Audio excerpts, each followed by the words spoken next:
Hello guys welcome back to my channel Anju be for you. അപ്പം ഞാൻ കഴിഞ്ഞ ദിവസത്തെ വീഡിയോയിൽ പറഞ്ഞായിരുന്നു, ഞാൻ പിൻട്രസ്റ്റിൽ കുറേ ഡ്രോയിങ്സ് ഡൗൺലോഡ് ചെയ്ത് വെച്ചതുകൊണ്ട് സേവ് ചെയ്ത് വെച്ചതുകൊണ്ട് അങ്ങനെ കുറേ ഉണ്ട്. അങ്ങനെ ഓരോന്നോരോന്നായിട്ട് ഞാൻ പടം വരച്ച് തുടങ്ങാൻ പോകുന്നത് നിങ്ങളോട് ഓൾറെഡി പറഞ്ഞല്ലോ. അപ്പോൾ അതിലൊന്നാണ് എത്തേണ്ട ഈ ഡ്രോയിങ്ങും. അപ്പം ഞാൻ മറ്റൊരു വീഡിയോയിൽ പറഞ്ഞിട്ടുണ്ട്, എനിക്ക് ഏറ്റവും ഇഷ്ടം മാൻഡല വരയ്ക്കാനാണ്. അതുകൊണ്ട് ഞാൻ ഈ പിൻട്രസ്റ്റിൽ സേവ് ചെയ്ത് വെച്ചേക്കുന്ന മെജോറിറ്റി മാൻഡല കേട്ടോ. അപ്പം അതിൽ ഒന്നാണ് എൻ്റെ ഫേവറേറ്റ് ആണിത്. പക്ഷേ ഞാൻ എല്ലാം അടുപ്പിച്ചടുപ്പിച്ച് മാൻഡല വരച്ച് നിങ്ങൾക്കും ബോറടിക്കും എനിക്കും ബോറടിക്കും. അപ്പോൾ ഓരോന്നോരോന്നായിട്ട് വരയ്ക്കാനാണ് കേട്ടോ എൻ്റെ പ്ലാന്. അപ്പം ഈ ഒരു ഡ്രോയിങ് എന്ന് പറഞ്ഞാൽ എനിക്ക് അത്ര കോൺഫിഡൻസ് ഇല്ലായിരുന്നു.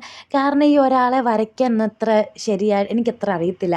ഈ ഫീച്ചേഴ്സൊന്നും ഞാൻ വരച്ചാൽ ഏതാണ്ട് പോലൊക്കെ ഇരിക്കും. പ്രത്യേകിച്ച് കണ്ണ്, മൂക്ക്, ചെവി, ചുണ്ട് അതൊന്നും ശരിയാകത്തില്ല. അതുപോലെ ഫിംഗേഴ്സ് ഒന്നും ശരിയാകത്തില്ല. എന്തായാലും ഞാൻ രണ്ടും കൽപ്പിച്ച് അങ്ങോട്ട് വരച്ചിട്ടുണ്ട്. എനിക്കിഷ്ടപ്പെട്ടു കേട്ടോ. നിങ്ങൾക്ക് ഇഷ്ടമായോ ഇല്ലയോ എന്ന് കമൻറ്റിൽ പറയാൻ മറക്കല്ലേ. അടുത്ത വീഡിയോ ആയിട്ട് വരാം. ബൈ.